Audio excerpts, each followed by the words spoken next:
Hi guys, my name is Ayushi Dikshit and I'm a student of University of Ballarat and my student ID is 301086880. Today I'm gonna speak on few topics from the course IT Contemporary Challenges for IT Managers, and my first topic is globalization. Globalization basically refers to the increasing unification of the world's economic order through reduction of such barriers to international trade as tariffs, export fees, and import codes. The goal is to increase material wealth, goods, and services through an international division of labor by efficiencies catalyzed by international relations, specializations, and competition. It describes the process by which regional economies, societies, and cultures have become integrated through communication, trade, and transportation.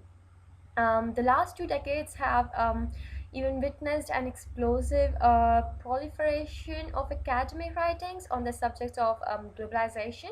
Unusually, this has been accompanied by a high level of interest in the media, to the extent that in almost no time at all, globalization has become an expected term in a vast number of languages throughout the world.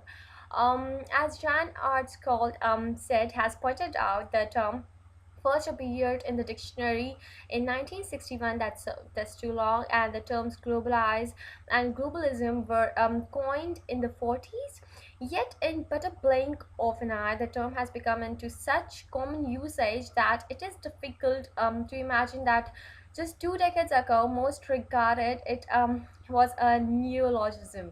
However, such widespread usage has inevitably resulted in the meaning of the concept broadening to include a whole host of issues, running the attendant risk of losing and conceptual focus it had.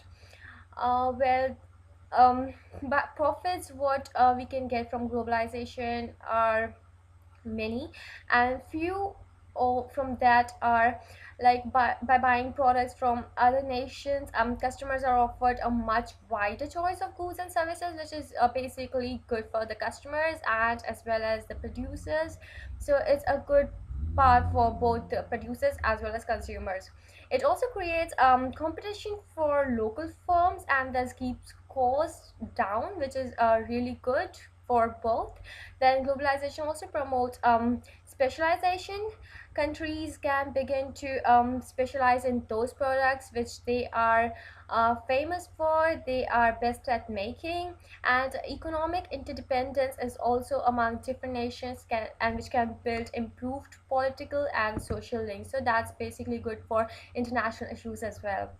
Then, improved wealth through the economic gains of globalization has led to improved access to healthcare and clean water, which has increased life expectancy. So, in health terms as well, globalization is really good and it has been helpful. So, it is good for economy as well. Then, more than 85% of the world's population can expect to live for at least 60 more years. That's twice as long as the life average expectancy 100 years ago. Then increased global income and reduced investment barriers have led to an increase in foreign direct investment, which has accelerated growth in many countries. Then there are many advantages of globalization, which are like goods and people are transported with more easiness and speed as compared to the time before. Then the possibility of war between the developed country has also got decreased in the run of globalization. Then free trade between countries has also got increased. Then global mass media connects all the people in the world. Then as the cultural barriers have reduced, the global village dream becomes more realistic in this world. Then there is also a propagation of democratic ideals. Interdependence of the nation states has also increased. And then as the liquidity of capital increase, like as the flow of money increase, developed countries can invest a lot in developing ones. So that's also a plus point of globalization. Then another one is the flexibility, which flexibility of corporations to operate across borders, which has increased a lot in the run of globalization. Then the communication, of course, between the countries, individuals, corporations, and the world has also increased, has boomed. Then environmental protection is developed between countries. So in the run of globalization, a lot of benefits have been seen through these days. Then the impacts of globalization, which falls for all, are that the main positive impact which we have seen from long run are there are improvements in the use of resources. The way we have been using resources have also been improved, and awareness and due to globalization research is being conducted that creates greater technology and greener technology. Then globalization has assisted in improving the use of resources and saving the environment by promoting growth through development, improving education and incomes.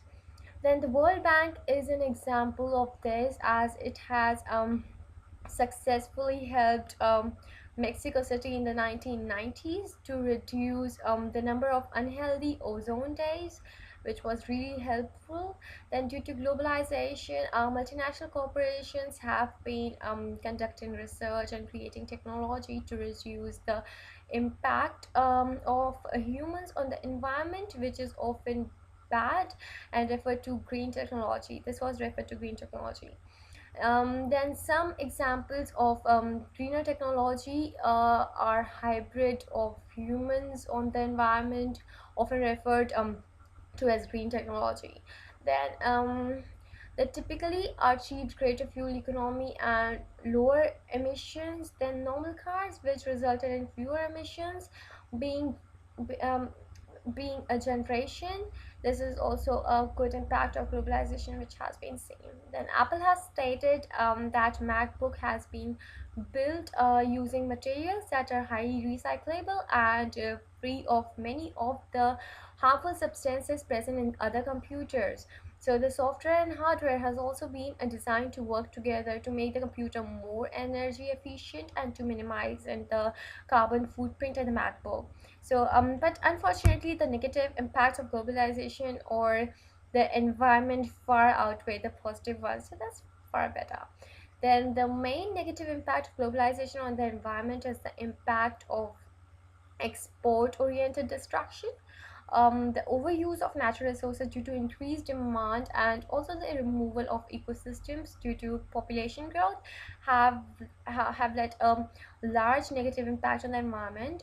So that's just one negative point. Then extensive deforestation has occurred worldwide, with the logging industry being fueled by the need of disposable products. Then 11 million acres a year are cut for commercial and property industries. That's also a negative impact of globalization, which like indirectly is hurting on nature. Then deforestation, whether it is for an increase in demand or for expansion, is causing a loss of biological diversity on the planet.